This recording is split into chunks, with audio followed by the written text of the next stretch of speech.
Oi pessoal, como é que vocês estão? Tô de volta, hein? Passei por esse vírus aí. Depois, quando pensei que estava ficando boa, peguei uma gripe, daquelas mesmo de muito espirro, muito nariz escorrendo, garganta ruim, mas desci, fiquei boa. E tô com muita saudade de vocês, viu? Muita vontade da gente voltar, a se encontrar, das nossas aulas presenciais, da gente interagir, eu ouvir vocês. Assim eu só me escuto, não escuto vocês. É muito ruim. Tomara que não demore mais muito não, né? Então, hoje eu vou contar uma história para vocês de um escritor chamado Machado de Assis. Todo mundo já ouviu falar desse escritor, um escritor brasileiro muito conhecido, né? As obras dele são internacionais, o mundo todo fala dele, de Machado de Assis. Ele é estudado na literatura brasileira e muito conhecido, né? Machado de Assis é considerado o escritor que deu início a um estilo chamado realismo aqui no Brasil, né? Por que realismo? Porque ele procurava mostrar a vida como ela é, sem fantasiar, sem enfeitar, né? E era considerado um escritor até mesmo pessimista, porque ele não aliviava, não. Ele mostrava o lado negativo das pessoas, e alguns acham até que ele mostrava demais esse lado negativo, mas a verdade, gente, é que ele mostrava que o ser humano não é maravilhoso. Nós somos uma mistura do bom e do mal, não é? Como dizem alguns escritores, nós temos um anjo e um demônio dentro de nós, não é? Então ele procurava mostrar que o ser humano é real, ele é o que é e pronto, né? Pois bem, Machado de Assis escreveu romances, escreveu contos e também escreveu histórias meio fantásticas, como os apólogos. O que é um apólogo? Apólogo é um tipo de narrativa que tem como personagens objetos, não pessoas, né? Então, as histórias se passam entre coisas, né? Como esse que nós vamos ler, que é uma história que se passa entre um tubo de linha e uma agulha, que discutem quem é o mais importante, né? Então, isso é um apólogo. É uma história fantástica que é passada, que é contada, né, por um narrador, que no caso é o escritor, Machado de Assis, e que tem como personagens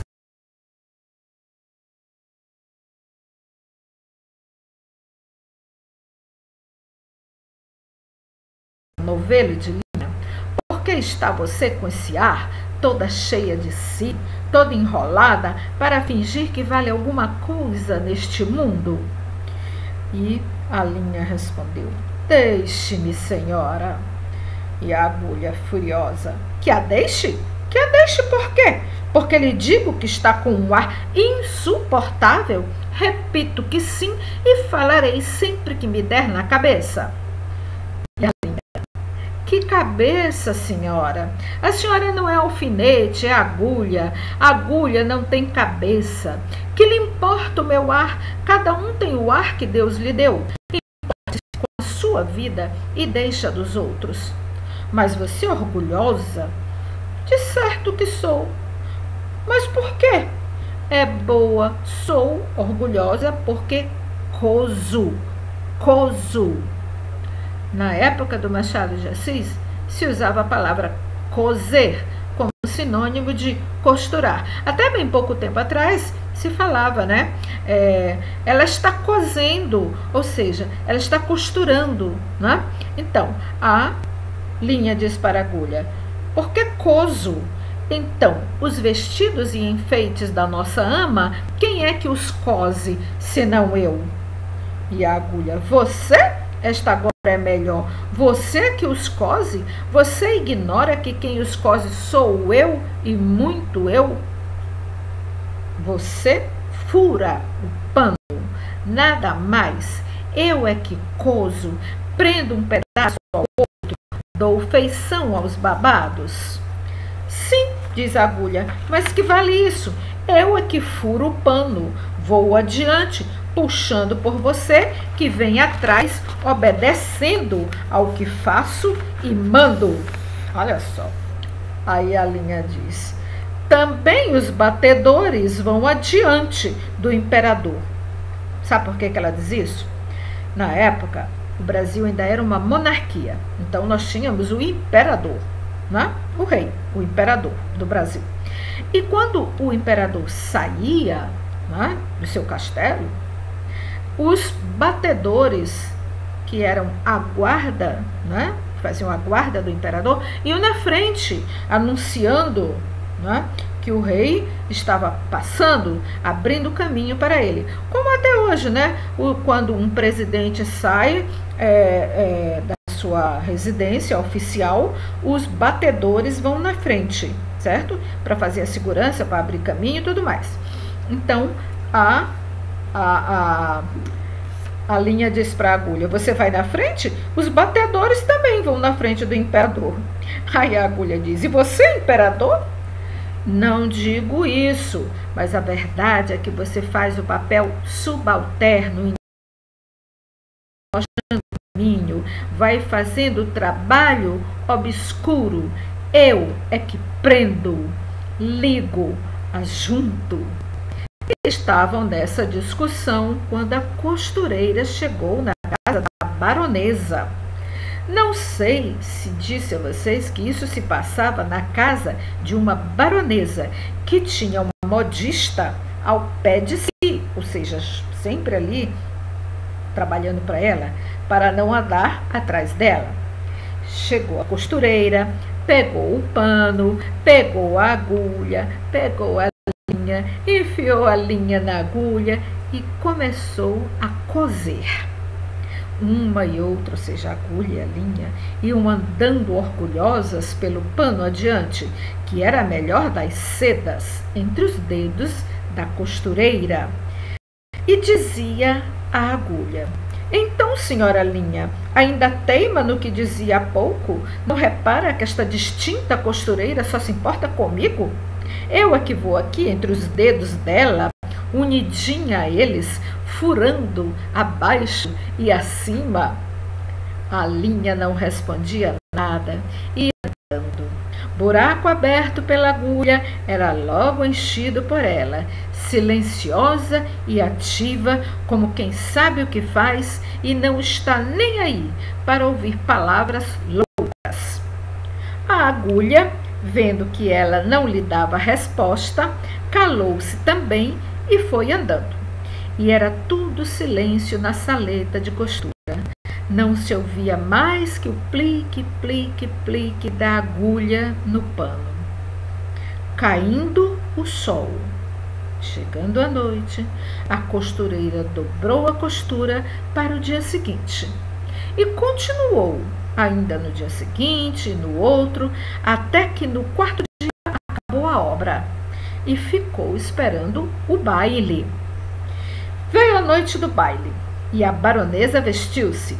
A costureira, que a ajudou a vestir-se, levava a agulha espetada no corpinho para dar algum ponto necessário.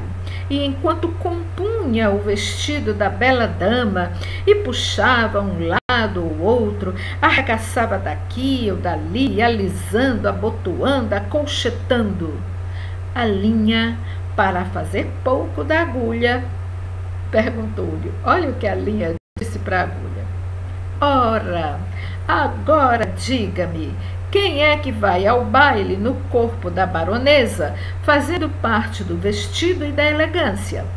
Quem é que vai dançar com ministros e diplomatas, enquanto você volta para a caixinha da costureira, antes de ir para o balaio das mucamas, né? Porque essa história se passa ainda no tempo da escravidão.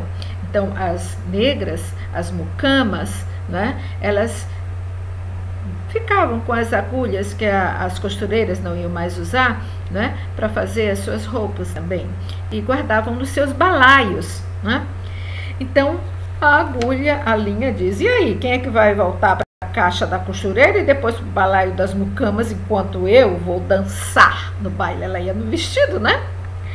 Parece que a agulha não disse nada, mas um alfinete de cabeça grande e não menor sabedoria e experiência murmurou para a pobre agulha: anda, aprende, tola. Cansas-te em abrir caminho para ela, e ela é que vai gozar da vida, enquanto aí ficas na caixinha da costura. Faz como eu, que não abro caminho para ninguém. Ou fico.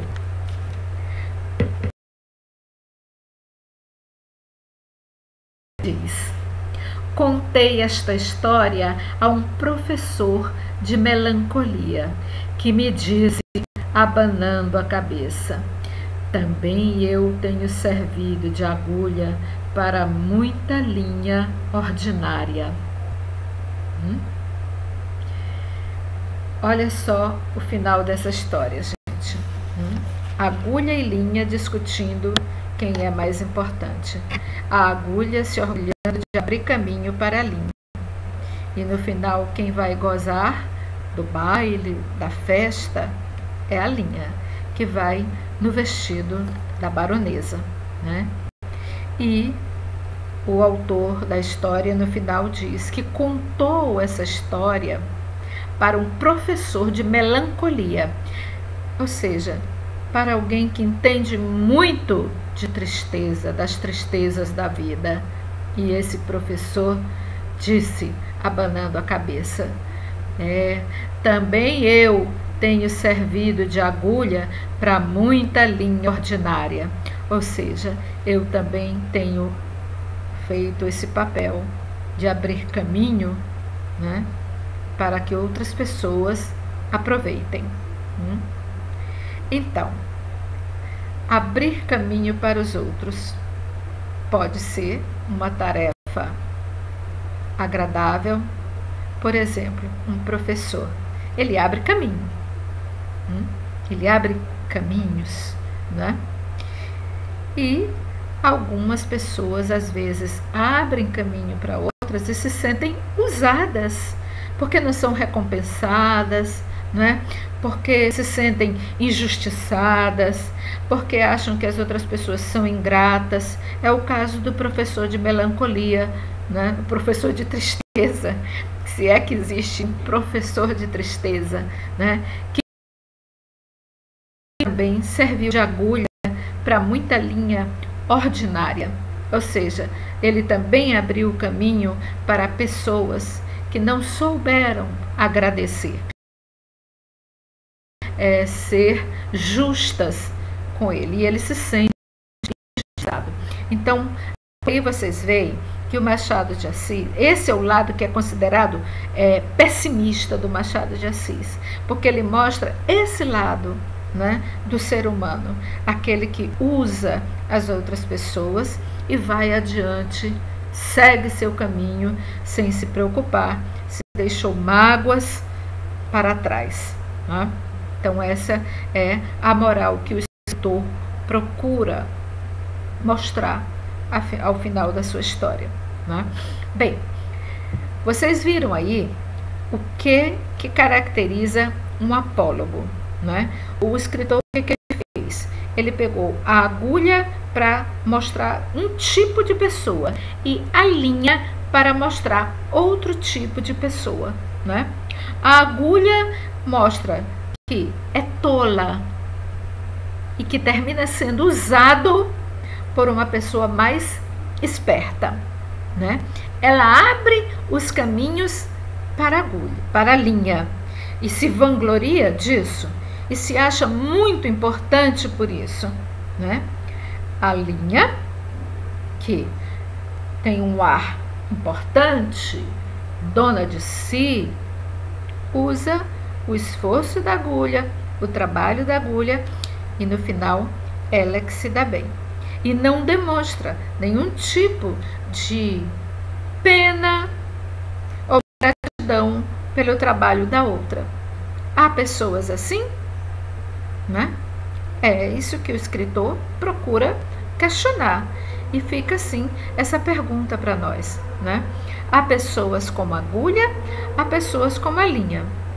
Há pessoas que também são agulhas porque abrem caminho e se sentem felizes por isso, e sabem que estão abrindo caminhos e se sentem gratificadas por isso e não procuram se dar importância por isso, né?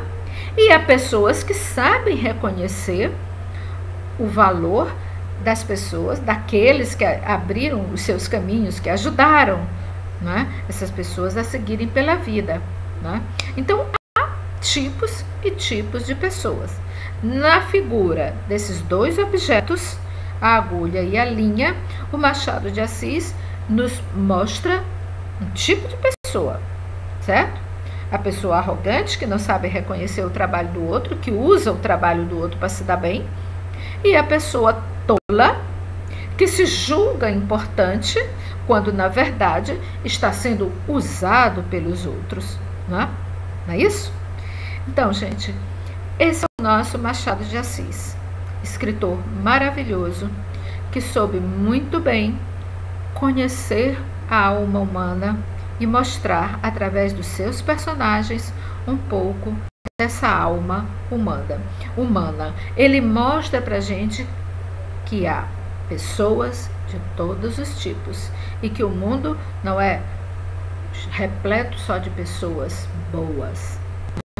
Ele procura mostrar, através dos seus personagens, que os seres humanos são assim. Eles são um misto, né, de bons sentimentos, de maus sentimentos, certo?